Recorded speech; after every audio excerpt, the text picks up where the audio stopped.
کہ مجھے لگا کہ آج تم نہیں آؤگی۔ میں اسے گھر کے متعلق سوال کر رہی تھی مگر اس نے میری کسی بات کا جواب نہ دیا۔ جب میں نے اسے ہلایا تو وہ ہوش کی دنیا میں واپس آئی اور اس نے رونا شروع کر دیا۔ اس نے کہا کہ میں نے ان لوگوں سے صرف 1 دن کی مہلت مانگی ہے، اس کے بعد وہ ہمارا سامان پھینک دیں گے اور میں اپنے گھر والوں کے ساتھ سڑک پر آ جاؤں گی۔ اس نے اپنی بات مکمل کر کے زاروں کی طرح رونا شروع کر دیا۔ یا مجھے اس کی بات سن کے بہت زیادہ پریشانی ہوئی اور وہ مجھ سے مدد مانگنے کے لیے منت سماجت کرنے لگی۔ مجھے اس کی حالت دیکھی نہیں جا رہی تھی کیونکہ وہ مجھے بہت اچھی لگتی تھی، اس وجہ سے میں اسے پریشان نہیں دیکھ پا رہی تھی۔ تو میں نے اس سے کہا کہ تمہیں پولیس کے پاس جانا چاہیے، ایسے لوگوں کے خلاف پولیس اچھی کارروائی کرے گی۔ مجھے لگتا ہے کہ ان کے اندر سے خوف خدا ختم ہو گیا ہے جو اس طرح سے تم لوگوں کو پریشان کر رہے ہیں۔ جب میں نے اس کے سامنے پولیس کی بات کی تو وہ گھبرا گئی۔ میں نے اس سے کہا کہ تمہیں پریشان ہونے کی ضرورت نہیں، ہمارے ملک کی پولیس بہت اچھی ہے، وہ تمہاری ضرور مدد کرے گی۔ مگر اس نے کہا کہ پولیس ہم جیسوں کی مدد نہیں کرتی۔ میں نے اس سے کہا کہ غریب ہونا کوئی جرم نہیں۔ مجھے لگا کہ شاید وہ اپنے غریب ہونے پر خود کو کمتر محسوس کر رہی ہے۔ تو اس نے کہا کہ یہ بات نہیں، میں نے آپ لوگوں سے بہت بڑی بات چھپائی ہے اور جس کو بتاتے ہوئے مجھے شرم آ رہی ہے، مگر میں نے جو کچھ بھی کیا مجبوری میں کیا، میرا مقصد کوئی دھوکہ کرنا نہیں تھا۔ مجھے اس کی بات سن کر حیرانی ہوئی۔ میں نے کہا کہ کون سی ایسی بات ہے تو مجھے بتانا چاہتی ہو؟ اس نے مجھے جو کچھ بتانا شروع کیا وہ سنتے ہوئے میری روح لرز گئی۔ اس نے کہا کہ میں کوئی عورت نہیں ہوں اور پھر اس نے میرے سامنے اپنا حجاب کھول دیا اور جیسے اس کا دوپٹہ اس کے سر سے ہٹا تو اس کے بال واضح ہو گئے جو کہ اس کے اپنے سر سے ہٹا دیے، اور وہ بال نہیں بلکہ اس کے سر پر لگی ہوئی وگ تھی، اور بال ہٹانے کے بعد اس کا چہرہ واضح ہو گیا۔ اس نے کہا کہ میں خواجہ سرا ہوں اور میں ان میں سے ایک ہوں جو 7 خواجہ سرا گلی کی نکڑ پر کھڑے رہتے ہیں۔ ہمارا گرو چاہتا تھا کہ ہم سڑک پر کھڑے ہو کر بھیک مانگیں، مگر مجھے یہ پیشہ پسند نہ آیا، تو میں نے گرو کو صاف منع کر دیا کہ میں سڑک پر کھڑے ہو کر بھیک نہیں مانگوں گی کیونکہ لوگ ہمارے ساتھ اچھا سلوک نہیں کرتے۔ تو انہوں نے مجھ سے کہا کہ پیٹ بھرنے کے لیے یہ سب کچھ کرنا پڑے گا، لیکن میں ان کی بات سے انکاری رہی اور ان سے کہا کہ میں کوئی ملازمت حاصل کروں گی اور وہاں سے پیسہ کما کر تمہارے ہاتھ پر رکھوں گی، لیکن اس ذلت بھری زندگی سے کمایا ہوا پیسہ اپنی ذات پر خرچ نہیں کروں گی۔ ایک دن آپ کے شوہر گلی کی نکڑ پر کھڑے ہو کر کسی سے نوکرانی کی بات کر رہے تھے، اس وجہ سے مجھے ان کی باتیں صاف سنائی دے رہی تھیں، تو میں نے بھیس بدل کر نوکرانی بننے کا فیصلہ کیا تاکہ مجھے عزت دار نوکری مل جاتی، اور پھر میں نوکرانی بن کے آپ لوگوں کے گھر آ گئی۔ مجھے اپنا دھوکہ کرنے پر بہت غصہ آتا تھا، مگر میرے پاس یہ کرنے کے سوا اور کوئی چارہ نہ تھا، اس وجہ سے مجھے یہ قدم اٹھانا پڑا۔ آپ لوگوں کے گھر میں خود کو میں محفوظ سمجھتی تھی۔ پہلے تو گرو نے مجھے یہ سب کرنے سے منع کیا، مگر مجھے پرسکون دیکھ کر آپ لوگوں کے گھر نوکری کرنے کی اجازت دے دی، اور جب یہاں سے پیسے کما کر میں نے اس کے ہاتھ پر رکھے تو وہ خوش ہو گیا۔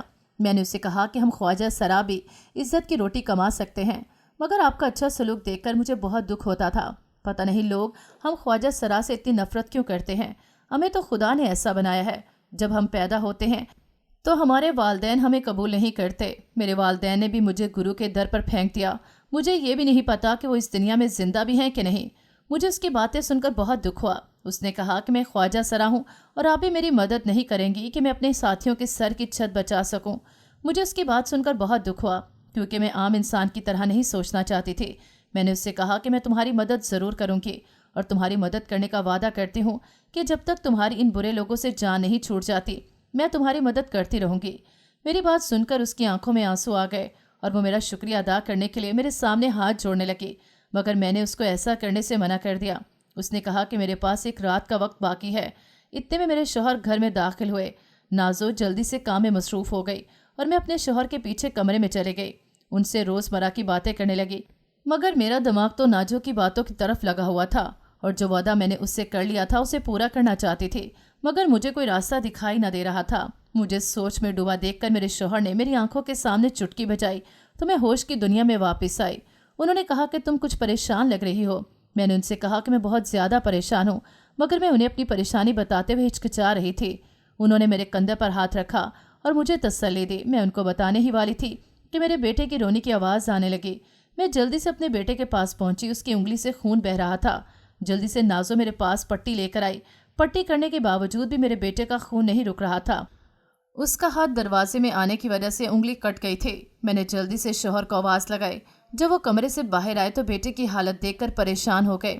اس کی انگلی سے مسلسل خون بہہ رہا تھا۔